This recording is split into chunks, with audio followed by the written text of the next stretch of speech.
What celebrity do you think would pull off a stunt where they would for 9 months go into an artificial womb and then be born? David Blaine. I was thinking Bad Bunny. Why? Why do I think he would do that?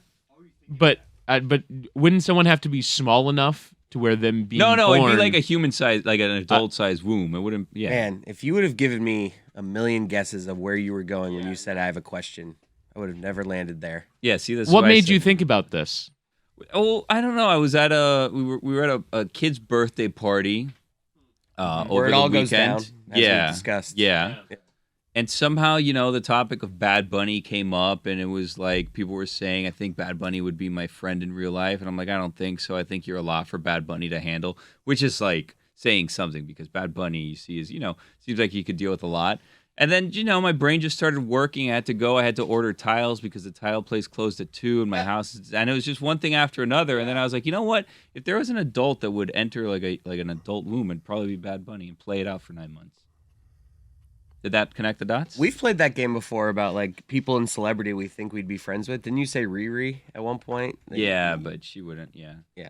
You claimed that if you met her at a party, you and her would get along, and we didn't agree with that. No, my claim was that if we met somewhere, I would make enough of an impression to get invited back to the yacht party afterwards. Like if you met her at Live, she'd be like, "You deserve to come to the after party." Yeah, I'd go to the after. I'd get an invite to the after party. It's a big shout. Why do you believe that? Yeah. Why do you believe that though? Like what about you says yacht party? Well, it was like 6 years ago. I was younger, so I had more, confidence at the time. Now I've just, accepted my lot in life, and I probably wouldn't even be at the party that led to the after That is party. the ultimate, I feel like, especially in Miami. Like you see purple on social media all the time. Like it's not just going to the club; it's getting that yacht after party, that 4 a.m. yacht ride.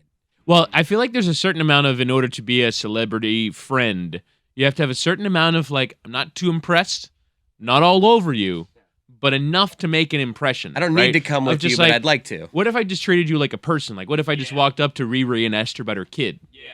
Like be a human being with a celebrity instead of just like, I really like, please don't stop the music. That's really the move, I think, right? You go up to a celebrity, you just kind of like shake hands, whatever, and then you keep it moving, and then you just ignore them the rest of the time. And then they're like, why is this person ignoring me? They must be super interested. That's what an aura about That's what I do at Panthers games with Bill Lindsay. Yeah. Well, that's odd. I just want him. I don't want him to think I'm too excited to see him, so I play it real cool. And play hard to get. I'm just like Chipotle before the game. I mean, it's Billy Lindsay. But Billy is right though. You have to give off like, hey, I'm cool enough to be invited back to the yacht party, but I don't sweat whether or not you invite me or if I ever talk to you again. It's a heady play, Bill. I actually think this is probably the move that you do with a celebrity if anyone here ever meets a celebrity. Yeah, like Bill Lindsay. So this is what you do. When you're introduced to the person, you like someone will sort of say, hey, this is Rihanna, or hey, this is Bill Lindsay. You go and you shake the hand. You're like, what's your name again? Yeah. Oh, what do you do? And you ask them, and then they have to like prove themselves to you, and then the rest of the time they're going to be wanting to prove themselves to Billy Gill or Chris Cote. I love that. And Rihan? Yeah, Your name is What's that? Rihan? What is that? How do you say that? The H silent? What are the origins of that? What's the story there? Maybe casually reference another celebrity, like just refer to Justin, like Justin Bieber. Oh, by first name only without. So like you run in these circles. So it's like me and Justin were hanging out. Me and Biebs on Saturday. No, it can't be Biebs. It can't. It's got to be someone that you're so casual with that you're name dropping, but it's not obvious. No, even better. This is what you do if you're talking. If someone in Rihanna's circles, you're like, yeah, no, I was talking to Robin last week. And they're like, who? And I'm like, Robin. Oh, you know her as Rihanna. Yeah, Rihanna. Yeah, Robin. wow. Yeah. You go with the real name. Yeah. So like when people talk to Real me friends. about when people talk to me about Ricky Williams, like, yeah, no, I was talking to Eric last week, and they're like, what? And I'm like, yeah, no. 2 R's, yeah. William Lindsay. Bill Lindsay is such a good reference by you, Chris. I can't think of. I see him after every game, and I had to play it cool. I was like, can't let him know how excited I am. Does everyone here have like a local like person of note that they were like most excited to meet or see for the first time, like coming up or whatever? I don't know that it was actually Bill Lindsay for you, but like you're young, you're getting like into the industry, into the business, and you're like, holy crap, like that is blank. Like who's that? Jim person? Barry. Really? Yeah, I saw him. I was like, wow. I saw him on television for so many years. Like, there's Jim Barry. He did have a presence. I interned at CBS 4. He had a presence when he entered the room because it wasn't like he almost glided into every room that he came into or left. You know what I mean? Like it wasn't like a walk. I don't think I ever saw steps. It was just like he glides. Yeah, I felt it. I felt it in the bathroom at the last Heat game. He came in and I averted my eyes. For me, it was Defo, easily. The one that I remember, just because I was so scared and awed, was walking across. I don't think it was even known as the Green Tree practice field then. I was a freshman in college. I had a book bag on, and I was in an area of Jimmy Johnson's practice as I walked back to my dorm. He chased me off the field in these like super tight orange bicycle shorts.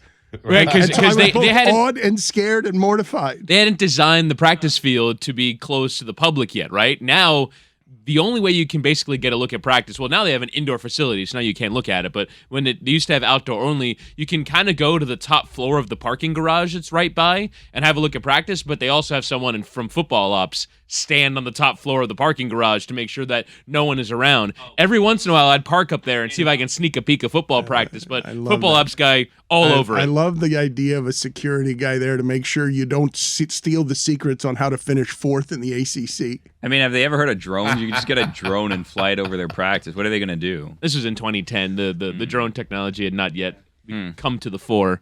How do you guys backpack when do you go both arms? Because like I've recently started doing the backpack every day. I used to just not really be a backpack guy. Love a backpack. I don't know. Like I feel as a hefty guy, when I have both arms, snug. It feels too snug. No, you gotta. But then I don't want to go old school like 8th grade with it loose and then it's dripping down by my ass. Yeah, you gotta. Oh no, that's awful. I never understood that. Yeah. I never understood the drooping book bag. Do you do one arm? The one arm is tough though, but then because you have like shoulder pain for the rest of the day if it's too heavy. I've been doing 2 arms, but I'm just get insecure when it's too tight. You know, Dan knows what I'm talking about. Well, I was the first one to jump in there with snug. Right. No one else knew what you were talking exactly. about. That's why I was like, okay, he gets it. But yeah, so and I feel like it's too high school, the one arm strap. That's me trying to look cool. Because like back in high school, that's the move. It's like, how do I look cool?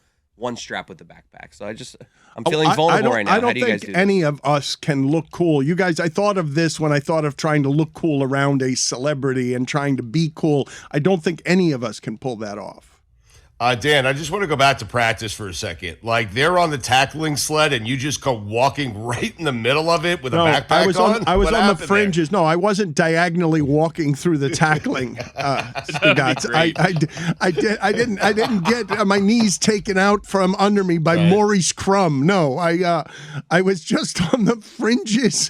I was on the fringes of the practice field, and he shooed me off because I wasn't. I was barely anywhere near his field. Yeah, the intramural fields are right by. The tennis center is right by there now. The gym is right by there now. So you could have been walking any number of directions in and around the Green Tree facility. I'm not kidding you. When I see how much money has been poured into that campus, my first 4 years, I did a broadcasting television package for the campus cable station on Norm Parsons' plans to build that giant gym and rec center that is now there. But I did each year the story on the plans and always walked away from the doing of the story saying, this is never going to happen. because our gym was like a trailer. Like I hate to tell the stories of like I walked back and forth to school miles in the snow, uphill both ways, but it was a legitimate trailer, and the amount of money that has been poured into that campus now and the UM facility, they're going to spend, is it $100 million they're going to spend now on just the practice facility for the UM football team? It's unbelievable. Like even the idea of you telling me now that at one point there was a time where it was difficult to get construction done at the University of Miami is unfathomable because there's a new building that goes up every day on that campus now. It was a trailer. It's unreal. I would go through the blueprints with the guy. Now it's you know what I'm talking about. That mountain. The wellness center. The wellness center is giant. It's like 4 floors. There's like an indoor track on the 4th floor. It's unbelievable. Chris Cote, did you have, other than Bill Lindsay, a celebrity awe story, a local celebrity? Because I think I went too famous with Jimmy Johnson. When you go Bill Lindsay and Jim Barry, I'm trying to think of just Defo. Is it going to be media members at every Mine was turn? Minervini. Mini in the midday. Yeah, I got in trouble once for exposing where I saw Minervini at a local establishment. No. What do you mean? That's not the entire story. I got in trouble. I tweeted a photo of. You were taking like creepy spy photos of Craig Minervini at a bar. You say it like there was afar. multiple. There was one. It was just him drinking a Blue Moon. That's it. And you liked it artfully. You just wanted, just in was its like- natural environment, the Minervini, you wanted to photograph and share it with everyone for posterity. It is invasive. I was reporting on what kind of. I was like, I didn't see him as a Blue Moon guy. Look, it's a beer. Okay, it wasn't like I caught him at like Scarlett's. It was just like I didn't think. I was new. I learned my lesson. I thought it was just Craig Minervini. Didn't see him as a Blue Moon guy. I was just trying to be funny. It wasn't like, and he tweeted back like, "Hey, good to see you, but what's with the weird picture?" And I was like, wow, see? It was a nice welcome to the show moment for me. Of like, okay, you can't be doing that. I have a similar story that causes me a decent amount of shame, even though it was a while ago, because I remember the feeling was such a Pell story. terrible feeling. It is not the Pell Grant story. I had nothing to do with the Pell Grant story. It was all you. I took a picture of Bill Russell when he wasn't looking because a couple of friends of mine and I had been having an argument that week about whether or not Bill Russell could still dunk. And as I left the area where I thought I had taken the picture successfully and secretly, someone that I didn't know was with him just said, "You're an asshole." Wow. Yeah. Don't take pictures of him. And I'm like, I wasn't, no, and I scurried away. I've got this on a disposable camera that you take it and then go. This was at Scarlett's, right? It was a Polaroid. It was a Polaroid. I took You gave yourself away when you're shaking it off in the corner of right, the room. while I'm denying it. I did not take a picture. It was actually, Chris, one of those old-timey things where you have to put a curtain over your head and get behind the camera in order to do it. Like in 1940s boxing movies where it's like the big giant light and it fires off in the eyes of Muhammad Ali. Back when photography was an art.